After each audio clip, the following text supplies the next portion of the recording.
Good morning, everybody. Happy Friday. It is Friday, May 15th, and my name is Kelly Kessler. I am the director of the Howard County Local Health Improvement Coalition, and I'm very pleased to welcome everybody to this call this morning. We'll talk a bit, I know Dr. Rogers Bonacorsi will talk a little bit about our partnership for this, but we've been very pleased to work with our colleagues in the Bureau of Behavioral Health and certainly to extend our discussion today around bias and how it does impact health all the way around. And I think we'll hear more about how we are seeing that now more than ever, even in our responses to COVID-19. Before we get started today, I wanted to just do a quick housekeeping. At this point, everyone has entered the call and has been set to mute. In order to communicate with us, we invite you to use your chat box. And so I just want to highlight for you a couple locations to orient you to where you can find your controls. You can look, sometimes it's at the top, sometimes it's at the bottom of your screen, but you'll see several icons. You will see a little person icon and you'll see a chat bubble icon. That chat bubble icon is how you can communicate with us. Please make sure that you select who you're trying to communicate with. If you want to communicate with just myself privately as the host, you may do so. If you have a question that you want to share with all attendees, you can also select that. The default is set to host, so sometimes you might ask a question to everybody, but you're really only asking it to me. So just check that out. The other very important icon I want to highlight for you, although everyone is set to mute, should we unmute you at some point in time, you'll see a little microphone icon. If that icon is gray, then you are live and we can hear everything going on around you. Dogs barking, children howling, computers crying, you name it, whatever it is, we can hear it. If you have a red line through it, then you are muted. So please be cautious of that and be aware to always look for the red on your microphone icon. We are recording this meeting today, so we wanted to make sure that we disclose that with you. The materials from today and the recording will be made available on our website, which we'll share with the audience, but it's www.hclhic.org, which is the website for the Howard County Local Health Improvement Coalition. Our panelists today may have their cameras on at some point. However, you are not on camera. So if you are hanging in your sweats or your jammies with us this morning, that is a-okay. That being said, I'm going to turn it over now to my colleague, Dr. Ro Rogers Bonacorsi, and she's going to tell us a bit more about our partnership and where we are today. So take it away, Ro. Good morning. This is Ro Rogers Bonacorsi, Director of the Bureau of Behavioral Health, Howard County Health Department. Thank you all for joining this morning. This is the eighth call, Howard County Behavioral Health Provider COVID-19 Resource and Response Call number 8, COVID-19 and Cultural Competency, a New Normal Discussion. This is the 8th call in a series of calls we've had. This is a joint effort between the Bureau of Behavioral Health and the Local Health Improvement Coalition, as Kelly had mentioned. We all here work at the Howard County Health Department. I'd like to thank the staff within both units for their dedication in organizing these calls. I also would like to thank the presenters for their time this morning and sharing information with us. And thank you all as attendees for joining and hearing and learning information this morning. The next scheduled behavioral health webinar that we're hosting will be on Wednesday, May 20th, Vulnerable Populations, Children and Families. We'll have more information to come on that at the end of this webinar. I'd like to thank everyone for their commitment in continuing to serve those with behavioral health needs in Howard County, especially during these difficult times of the COVID-19 pandemic. This is an important topic that we're going to discuss today, and it seems like it's been a long time coming. We've had several discussions with this. I want to thank Dr. Evans for his flexibility in working through some of our changes given COVID-19 happening. This originally was going to be a 3-hour face-to-face training. However, we can't have face-to-face trainings at this time, so we've switched it to a webinar, and also we've switched the timing, the duration of it from the 3-hour to a 1-hour. So thanks for that flexibility. But this is an important topic that we're discussing today. And also given the COVID-19 pandemic, there are noted disparities in specific groups. So this is a great topic for us at this time. Given the coronavirus pandemic, it's very stressful for everyone involved. However, it's even more stressful for those with behavioral health concerns. And we encourage people to stay connected to behavioral health resources. Many of the counseling and support groups may be offered online, and people can link that way. We want to ensure that behavioral health needs are being met within Howard County and services continue to be provided. I want to share some key information and resources related to behavioral health and coronavirus and hear questions and concerns that you all may have, so therefore we can assist you in answering those questions. We've created frequently asked questions for the public related to behavioral health and coronavirus. We've also created frequently asked questions for behavioral health providers related to behavioral health and coronavirus. We have a list of behavioral health providers offering telehealth. Also, we've created some mini video clips highlighting some of our key services within the Bureau of Behavioral Health: peer support, foreign-born outreach, and opioid response programming. Those videos and those resources can be found on our website. Also, we're contracting with a couple vendors to provide some mental health awareness campaigning videos and live Facebook and Instagram TV live events. So look for that. Some of that information is already out on YouTube and on our website. As of yesterday, thanks Colleen, she was a part of a Facebook Live event, so you could check that out on Facebook as well.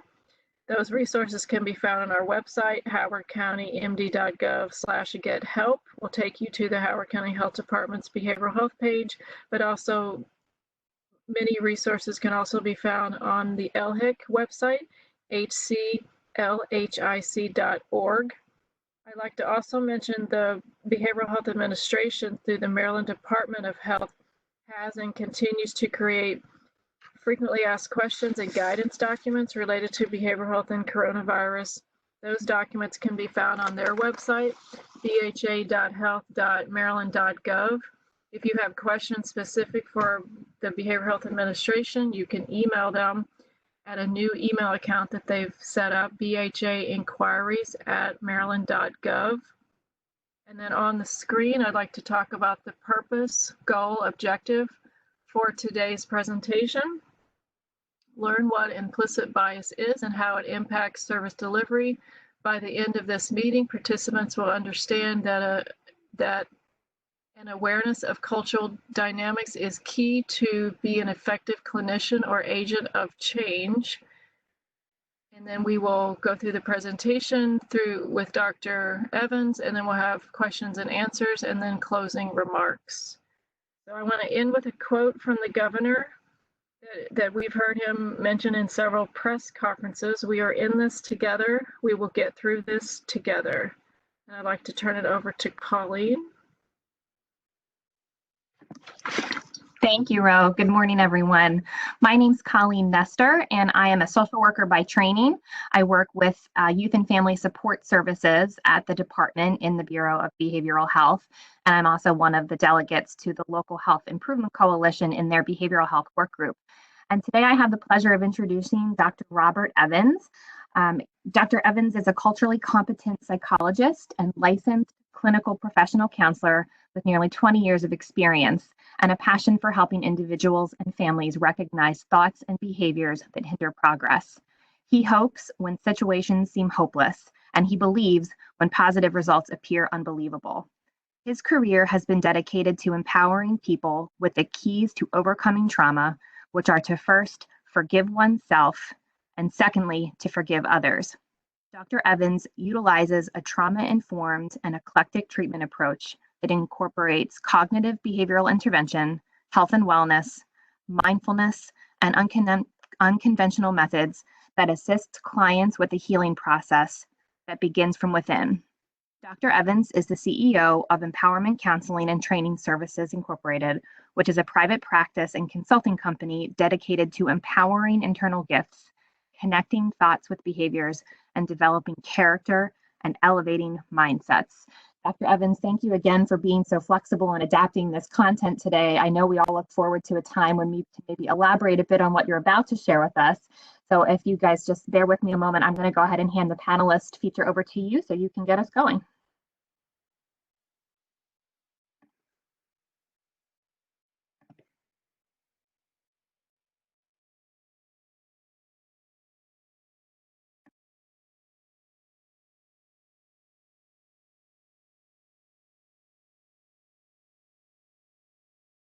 Okay, I'm hoping everyone can hear me. We can hear you just fine, Dr. Evans. Okay, great. Okay, great. Thank you so much for that introduction. It sounds very professional. I once again also want to thank the organizers and just for this opportunity. This is a great opportunity and a great, this time is historic. We really need to get ahead of it because we're behind the 8 ball at this point, and so we got to catch up. And so it's an opportunity to share some great information. So thanks again to the organizers for this opportunity and for also being so organized. You guys made this really easy as far as the process. And without ado, we're going to get right into it. We want to get into a new normal discussion. As it was previously stated, this was originally supposed to be a 3-hour, and I actually had enough information for a whole day. We had to condense this down to about 40 minutes. So we got a lot of information. We want to get into it. Really quickly, I want to give an overview, just a short overview of COVID, go over some insights regarding safety measures. And then we wanted to get right into the disparities, the racial disparities amongst COVID-19 victims. And we want to talk about the new normal, right? And so the main takeaway is we want people to be self-aware. There may be some people who are not providers on this call, but I really want to talk to providers. I want for us to be self-aware of what's going on around us.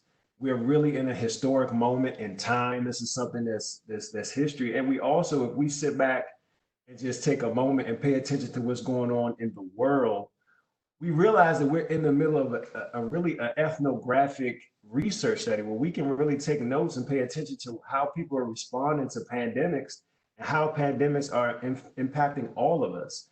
And it really is disparities that are very clear, that are highlighted amongst the victims and how this pandemic is impacting us all. So really quick, COVID-19, many people think that COVID-19 is the virus, but actually it's SARS. SARS-CoV-2 is actually the virus that causes the disease COVID-19. And it's a new strain of coronavirus. And that's where you may hear the word novel. It just means it's a new strain. And it's worldwide. It's impacting us all across the world. In fact, coronaviruses have been around since the 60s. Let's talk really quickly about transmission. And I want to focus on person-to-person transmission. We do know that the transmission is primarily from droplets that we spit or we speak or we laugh or we sneeze or cough. But we do know that those droplets can survive on surfaces and in the air, but we just don't have enough information. Right now, the scariest thing about this virus and disease is that we don't have enough information, and daily more information is coming out. So really quickly, as far as person to person, about 75% of the transmission is as a result of people who are the silent spreaders, the people who are asymptomatic. And in fact, we know that maybe about 25% of the people that are walking around do not show signs of symptom, and they are primarily spreading the virus. And that is very scary because we just don't know who has it. And there's not enough testing going on. We've tested maybe about 1% of the country, which is really not enough. And then we have pre-symptomatic individuals who the virus hits us and we start to show signs and symptoms for between 6 days to up to 2 weeks.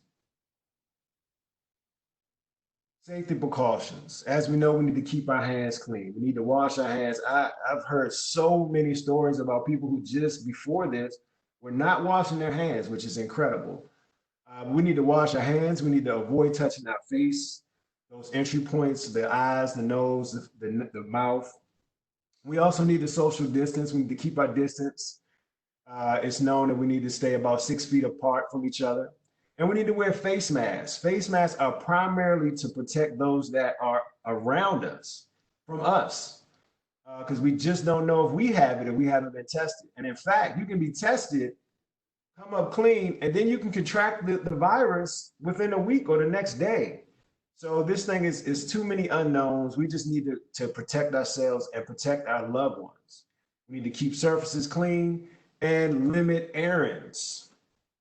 We also need to leverage virtual services. I know about 90% of the people that I work with in my private practice have been virtual. I've been doing Zoom, FaceTime, telehealth.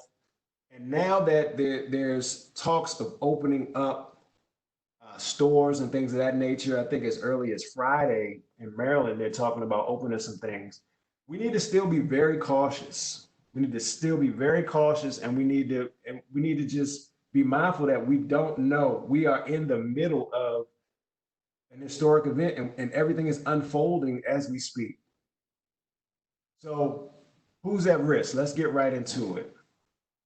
The virus does not discriminate. It impacts everyone, regardless of ethnicity or race.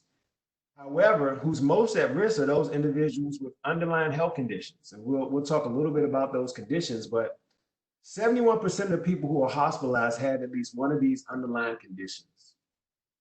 78% of the people who are in ICU, hospitalized in ICU, have at least one underlying health condition.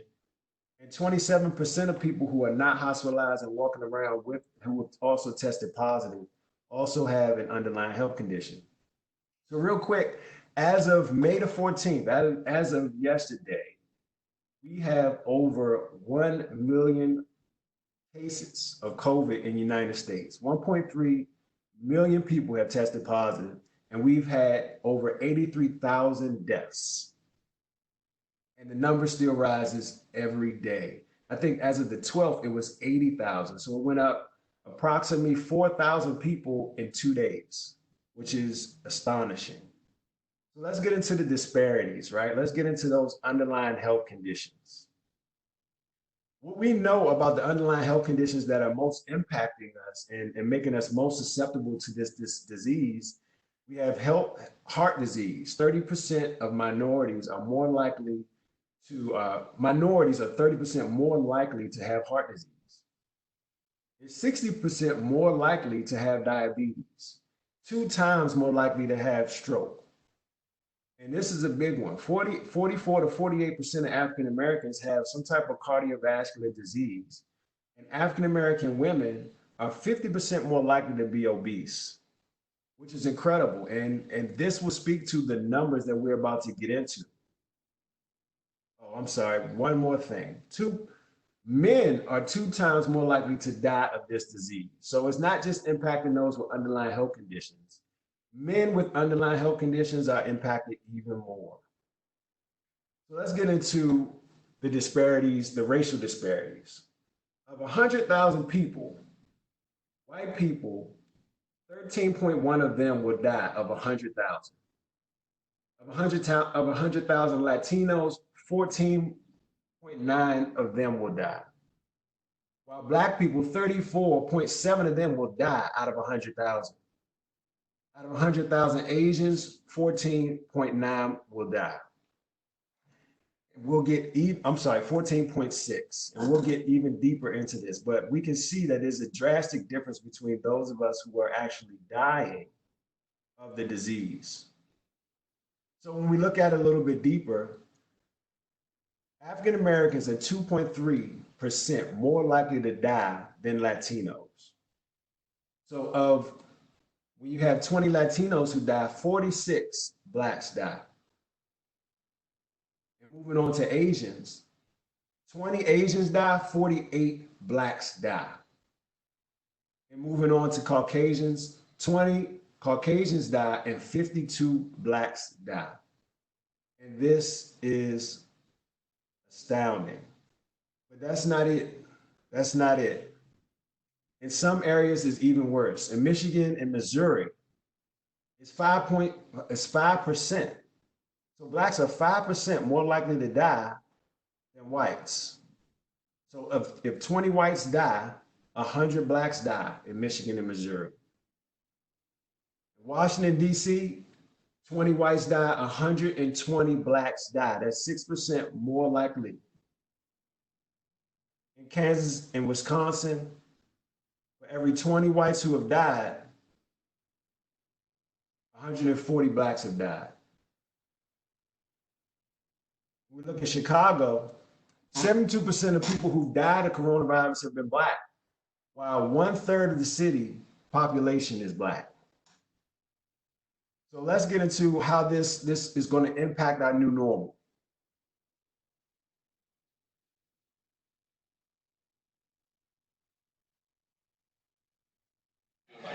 Hey, so we were in Walmart and what's this, Wood River? And Wood River, Illinois. This officer right here behind us just followed us in the store. You just video. He said we can't video, but he just told us we're on body cam. He just followed us from outside, told us that we cannot wear masks. There's a presidential order, there's a state order, and he's following us right now to the store. We're being asked to leave for being safe. And this is what we're doing right now. I'm going to upload this as soon as we leave the store. This is the officer following us out of the store for absolutely no reason. If anybody knows, anybody's watching, the coronavirus is real. This guy is following us. There's more people, but he followed us from outside. From outside, he followed us all the way in the freaking store just to follow us out of the store. That's him. There he is. We can pick out Walmart for wear masks. Hey, so coronavirus is real. This police officer just put us out for wearing masks and trying to stay safe. So this is what's going on around America, where as we talked about the impact that this virus is having on African Americans, now there's order that we should wear masks to protect ourselves and protect everyone else. And we're being put out of Walmart, right? And it's most likely because of the stigmas that have been associated. When we get into the research and how people who are non-black look at blacks are looked at as bigger, stronger, less educated, poor. And of course, with poverty comes violence and criminality. But on top of that, now they're looked at as being infected. So what is that going to do for everyday life? What is that new normal for the black person who just wants to go to the store with a mask on? What does that look like? And what we have to realize is that everyone who shares the same appearance and the same physical characteristics do not share the same beliefs or values or attitudes or way of being. And sometimes they don't even identify with the race that they're being ascribed to. I want to focus on America, but real quick, I want to highlight that this is going on across the world. When we look at China, in southern China, there's a highly dense population of Africans in southern China, and they've been barred from the schools. They've been barred from the universities, the stores, and they've been put out of their homes and made to live on the streets. So you have two pictures here with individuals who have been displaced from their homes. And then you have a picture of a letter that was written at a McDonald's to say that black people are not allowed to enter, right? So when you are not as impacted, you're a population that's not as impacted by this virus and by this pandemic, and you're being told to stay home and to stay, and to not work, you may have different feelings from everyone else. The people that are most impacted by it want to stay home. Well, some people want to get back to work. So you have people that are protesting, and some of it is they just don't even realize that they're not the people that are most impacted, and all they see is the economy. So, but then you have some people who just feel like their race is better or their ethnic group is better than yours based on what's happening here. Let's watch another video. This is Democracy Now!, democracynow.org, the Quarantine Report. I'm Amy Goodman. We're broadcasting from the epicenter of the pandemic, New York City, but we're going to end today's show in Florida, where the Miami Police Department is under fire after a video surfaced of an officer handcuffing and detaining an African-American doctor outside his home on Friday. The man, Armin Anderson, was wearing a mask and preparing for a volunteer shift helping protect homeless people from the spread of COVID-19 when a patrol car pulled up to his home. Surveillance video from Dr. Henderson's house shows him loading a van with supplies before the encounter. Dr. Henderson says the police officer handcuffed him after accusing him of littering and then asking for identification, which Henderson did not have on him. The officer was not wearing a mask. Dr. Henderson was. He had to yell to his wife inside their home to present identification before the officer finally released him. On Saturday, Miami Police Chief has ordered an internal investigation into the incident. The officer involved has not been identified. The encounter sparked widespread outrage and comes as African-American men report fears of increased racial profiling when they're following the CDC's suggestion that people wear masks in public. For more, we go to Miami to speak with Dr. Armin Henderson, an internal medicine physician, assistant professor of medicine at the University of Miami, also an organizer with Dream Defenders. He was recently profiled by the Miami Herald. Welcome to Democracy Now!, Dr. Henderson. Tell us in your own words what you were doing on Friday and then what happened. Yeah, so I was pretty much just putting tents in my car. I was loading other supplies into my van. And, while I was doing that, I noticed that the police officer rode down the street, that a cross section of my block, one way, really slow. And then he came back around the street the other way and basically turned down my block. And he pulled up next to me, questioning me if I lived there, if I worked here. I told him that I lived there. I told him what I was doing. I told him that, where I was putting the boxes was where the city of Miami comes to pick up our trash every week. For example, they're here this week, and people on my block are putting trash in the same place that I put the boxes, on Friday. And he just, at some point, he just didn't believe what I was saying, or he thought that I was being disrespectful, and decided to get out of the car and escalate the situation. Once he got out of the car, go ahead. Keep going. Once he got out of the car, he asked me for ID, which I said I didn't have.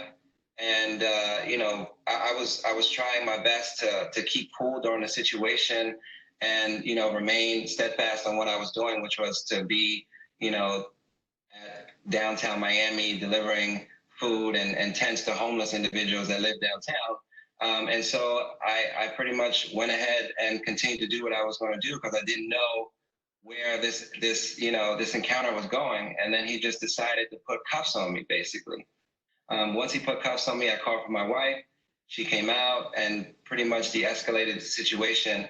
But even before she came, he was like inches from my face, basically yelling that I should call him Sergeant, I should call him Sir. And with no mask on, he had no gloves on. I could feel his saliva on my lips. It was just a crazy encounter. I mean, this is such a horrific situation. It reminded me so much of. So we don't have to watch the whole video to really get the gist of what's going on here. I really just want to just paint a picture of what's going on around the country as a result of this pandemic, how we're all being impacted. And it doesn't necessarily mean that a person is particularly racist if they have implicit bias and they're seeing people through a framework and they're acting upon that, right? What we have to do is address the bias, and we'll get into that in just a second. But it's so interesting how this police officer chose to put handcuffs on him when traditionally littering is a fine. He could have wrote him a ticket. Professor Henry. So what's cultural competence? Sampson says cultural competency is having the capacity to function effectively as an individual and organization within the context of the cultural beliefs, behaviors, and needs presented by consumers and their communities. What I have to say is that we have to also act accordingly. It's just not enough to have the capacity to function effectively within the context of the subculture of our clients. It's not enough to have the capacity if we don't do anything about it. Without knowledge, action is useless, and knowledge without action is futile. It doesn't matter, how we receive information the best or how quickly or we receive information and retain it and how well we are with learning. Once we know better, we simply must do better. It's not enough to just know. It's not enough to just have the capacity.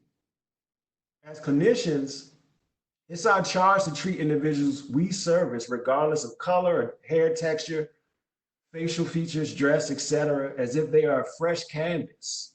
Make no assumption. Learn each client in real time. It's always a learning curve. So let's get right into implicit bias and what that is. I've been told that we've had some trainings on that. We'll just continue to have that discussion. Implicit bias is the attitudes or stereotypes that affect our understanding, actions, and decisions on an unconscious manner, right? So it's what's going on behind the scenes. It's the subconscious that we are unaware of that's working, right? So what it is we take in information and we formulate that information into a lens that we see the world through, and it's on an unconscious basis. It's done without us even knowing it, right? And it's done based on all types of news, all types of information, and even if that news is fake news, right? Oftentimes it is, and we make assumptions on a larger group based on smaller groups. The original presentation that I put together had a whole lot of research on the biases, medical physicians and teachers and therapists. In the interest of time, I had to reduce a lot of that, and I just wanted to touch on physicians because there's a whole lot of research on the biases of physicians and how African Americans and people and minorities have been treated just in going to try to get their healthcare needs met. And that's one of the things that comes out of my private practice, where especially Black men do not like going to the doctors, right? And so what research suggests is that non-Black physicians think that African American individuals who coming in for treatment are less likely to need narcotics, right? They have a higher pain tolerance. So in fact, research says that African Americans are less likely to receive narcotics or pain medications.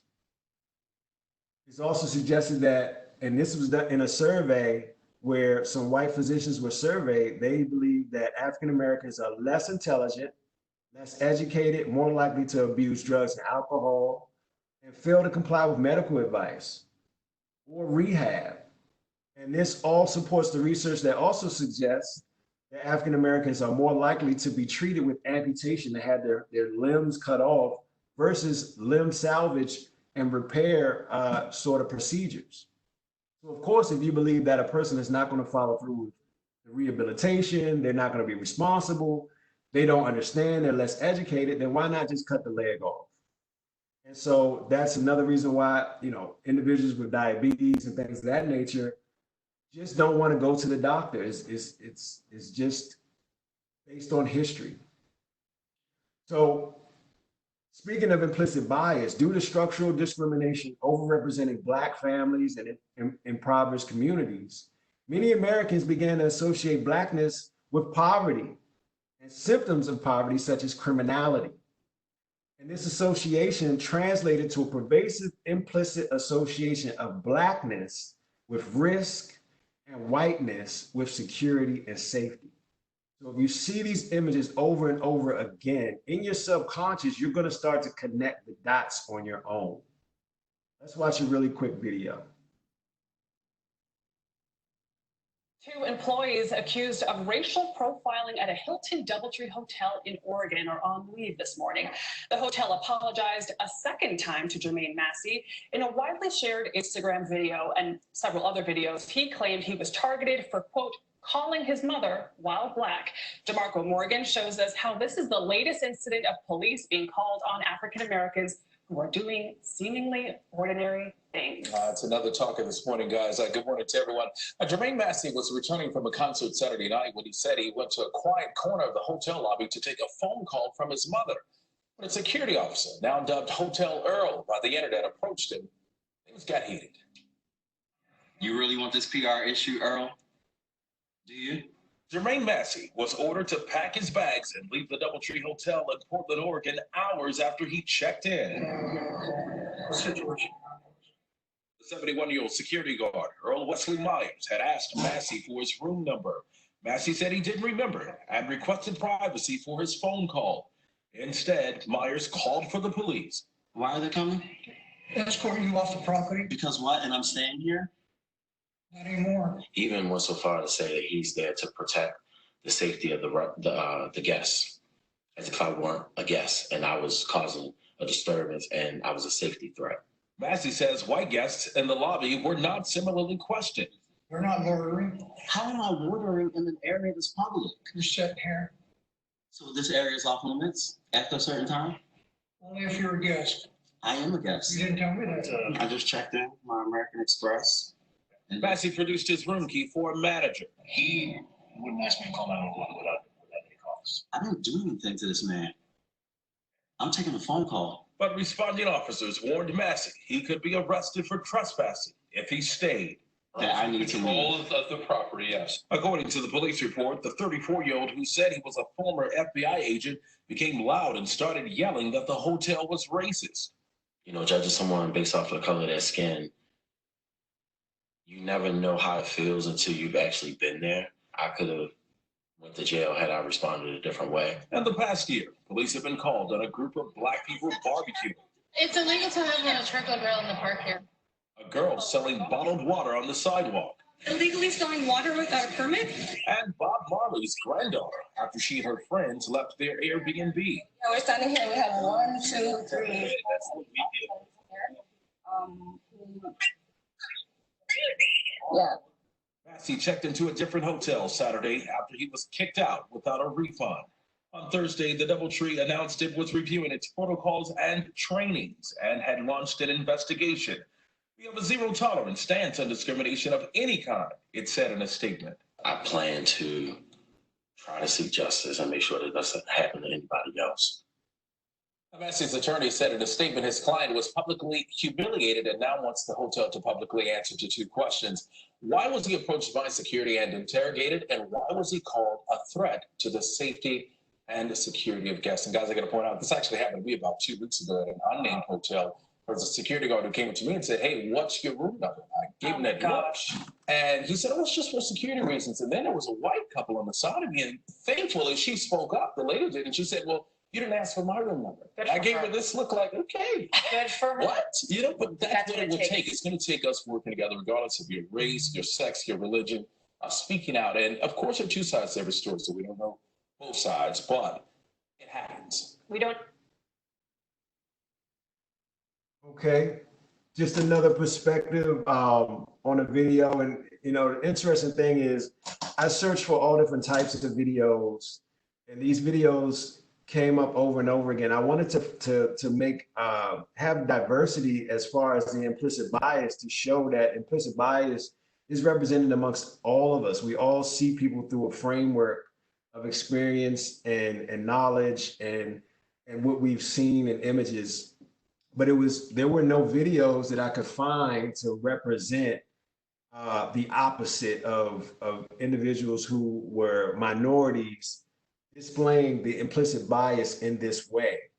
But I did find this video, which I thought was interesting. We'll play this one.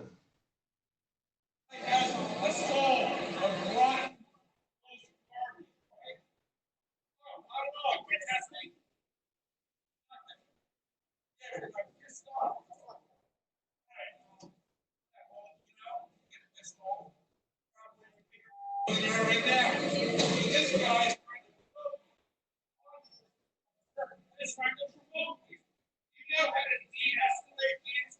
You just made it on. Okay, you're talking about me throwing it out. Is that going to de-escalate things? Genius. You got training, genius. There's no outbreak. You're testing. They count backwards. Arrest me and be a flight. You're arresting me. Arresting me. De-escalate. I'm not.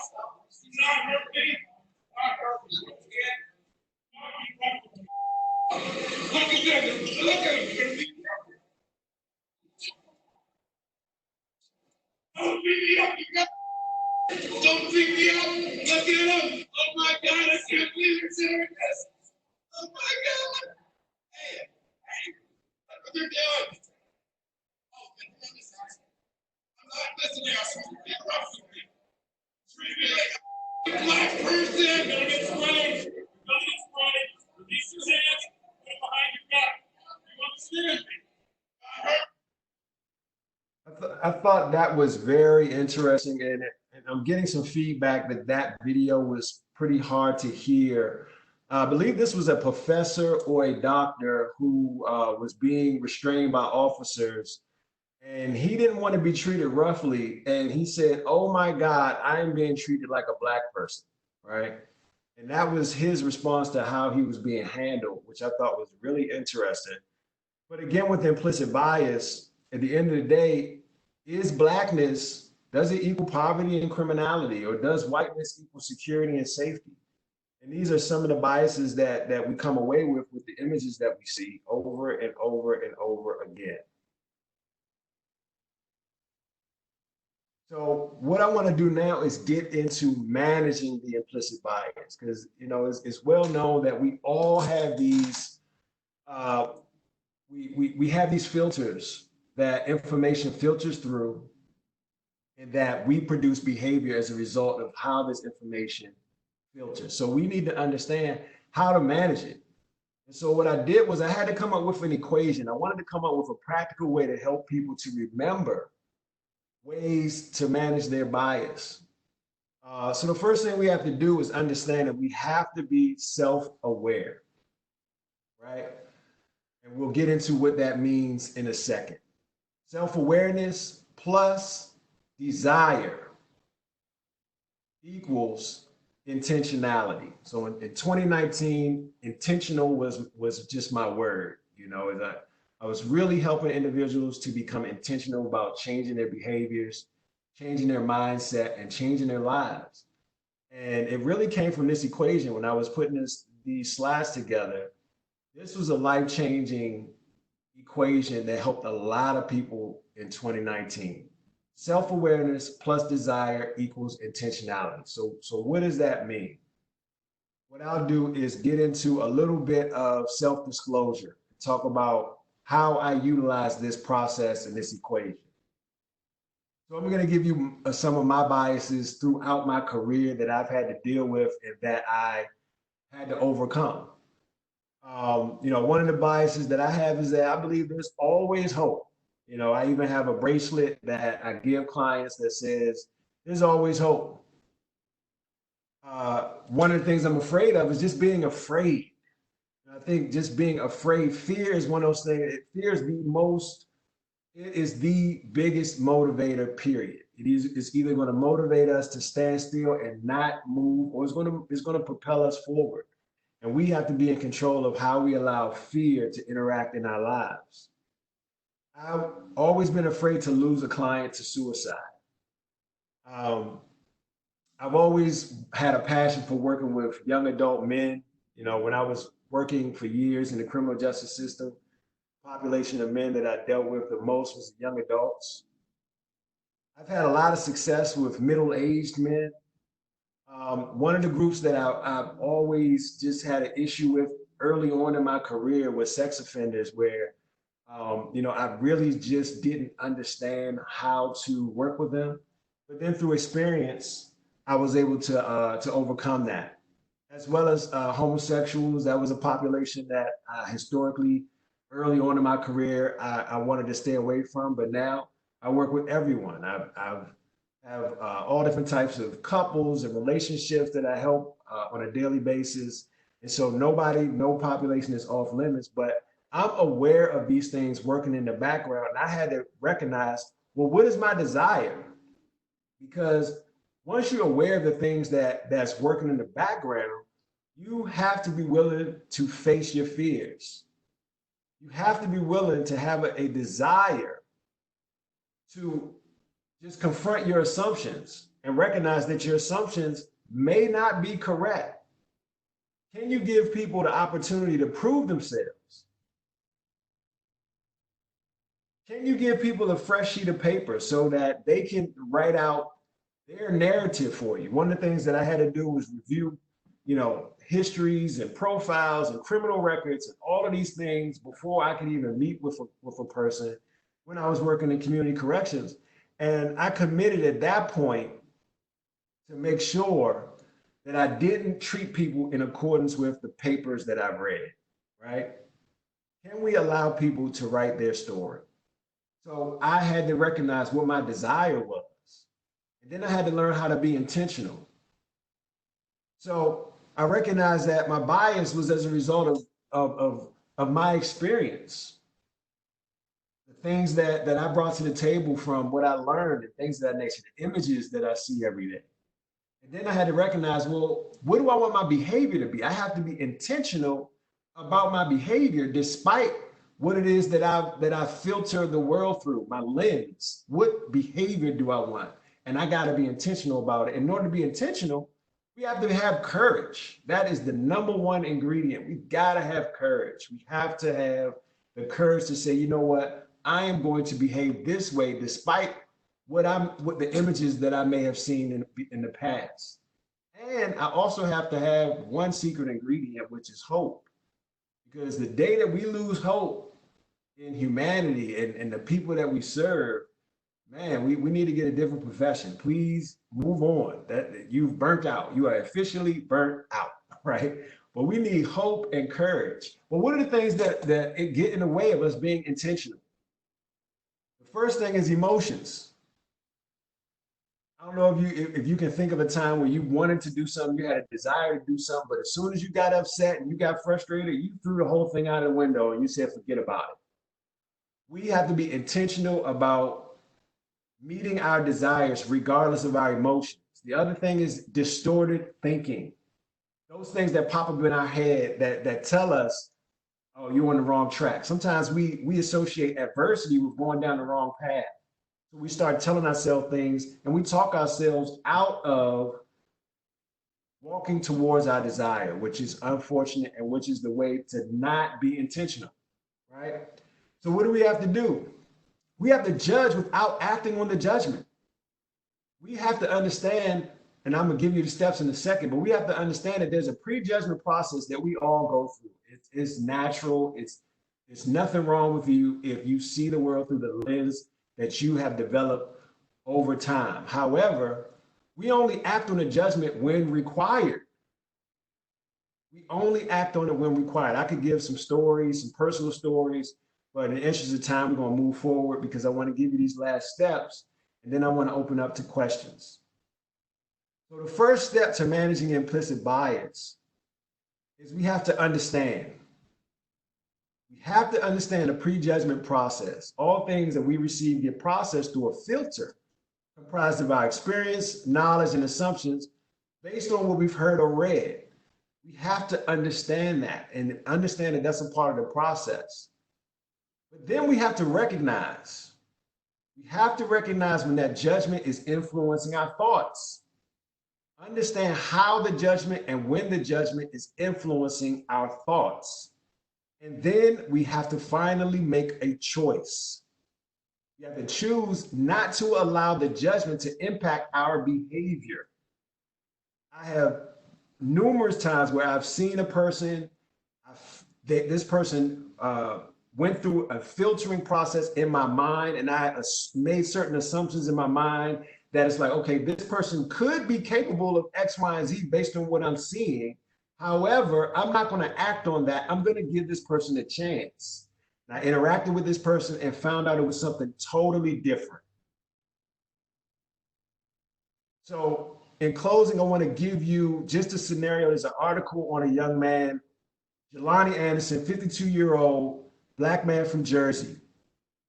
On his daily routine, he said, I was a bit angry by the extra tax I had to pay as a Black man, devoting time and energy to not being overwhelmed by the anxiety of simply trying to protect myself and others from illness. All he wants to do is wear a face mask, bandana, cloth, whatever, so he can go to the grocery store. But Anderson knew that the combination of racism and stereotyping means a Black man walking in the store with a face mask covered in a bandana could have unfortunate outcome.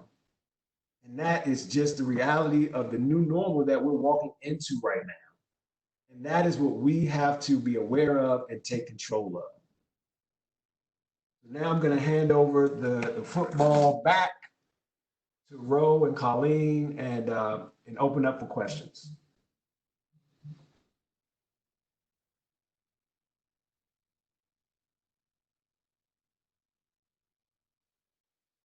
Thank you so much, Dr. Evans. I know Colleen is putting slides back up. This is Kelly Kessler again, and I did want to invite any of our participants today to feel free to place any questions in the chat box. Dr. Evans' statement that you made reminded me of actually one of my sort of personal mantras, which is one of my favorite quotes from Dr. Maya Angelou. And, you know, she sort of said, you do the best you can until you know better. And then when you know better, you do better. And in my mind, I think that sort of speaks to all of our individual and collective responsibilities to kind of say, okay, I know better and need to do better. And so, you know, I want to thank you for kind of making this a safe space for folks to explore some of that. So again, if you have questions for our participants or our participants have questions, please feel free to submit them in the chat box. And Colleen, I'll turn it over to you.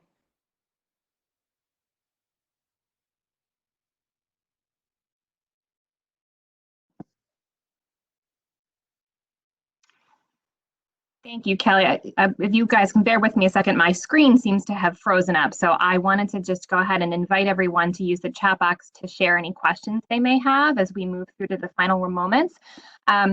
Dr. Evans, thank you for that commentary. I think at this point in time, you know, I found myself with that visceral reaction here, you know, in terms of watching some of those videos and just the acknowledgement that we all must have for that. Kelly, I'm going to ask you to take any chats and field this for a moment so I can try to get to the closing slide, if you don't mind. Sure, no problem, Colleen. So, Dr. Evans, one of the questions that was brought forward were, you know, strategies working with individuals, you know, when someone has experienced sort of this repeated trauma of implicit bias over time and is now facing it in light of COVID. What strategies or what suggestions would you recommend in sort of helping to be able to work with an individual? Do you have any examples of, you know, phrasing that you have used or found to be successful with patients or clients that you've worked with? Any kind of recommendations for things that you have found to be very successful? That's a really good question. And really what it speaks to is trauma. And what I've found through experience is that the number one way to heal from trauma is forgiveness. And it's really tough, you know, and what I do is help individuals learning how to forgive others and also how to forgive themselves. And there's a step-by-step process to forgiveness that I take them through because they really have to buy into the benefits of forgiveness, because oftentimes people feel like when they don't forgive that they're holding a person accountable, and they want to be able to hold a person accountable for the trauma that's been inflicted upon them. But when they realize that holding a person accountable by holding malice and negativity in their heart only is a form of self-harm. And so I help them to learn that they're really doing themselves a disservice as far as their health, as far as their mental health, physical health, by holding on to malice. And we walk through the forgiveness process so that they can begin to heal, and then they can give people an opportunity and not hold them accountable for what someone else has done or what a group of people has done. Thank you. One of our participants talks about how you can definitely see bias, and there, I think you showed several examples, and I know we've seen examples, but in specific, she mentions like in New York City, we're seeing images of people who are African American being physically attacked for not social distancing, but yet just a few blocks away over in Central Park, you see images of officers and others handing out masks to people who look different and aren't social distancing. And just the comment on how families and youth are scared and worried, and the I guess overarching question for all of us really is how we can support and help process with different communities as we begin to venture outside. And you mentioned what is going on in Howard County and the state of Maryland. This evening at 5 p.m. We're moving to a safer at home advisory versus the stay-at-home order. And I know I can say for myself, there's a certain level of anxiety, and I'm sure others are feeling that way. And my fear, and I think speaks to some of our participants' comments, is sort of how are we going to be able to help individually go through that fear process or address that, but also as a community work to prevent scenes like that happening in Howard County. Yeah, that is what we're all faced with. This is what's unfolding before our eyes right now. And historically, communities have banded together. The way this pandemic is impacting certain communities is not a new thing. There's research that's been done. I'm reading a book now called TB to HIV, and ever since tuberculosis, these different pandemics have impacted, especially the Black community. And historically, the Black community would, form coalitions, form hospitals, form their own means to try to support each other, just due to not trusting. And so it's a challenge when you have different communities who just want to build trust. And what I would say is we only can do that one consumer at a time. We really just have to take one person at a time.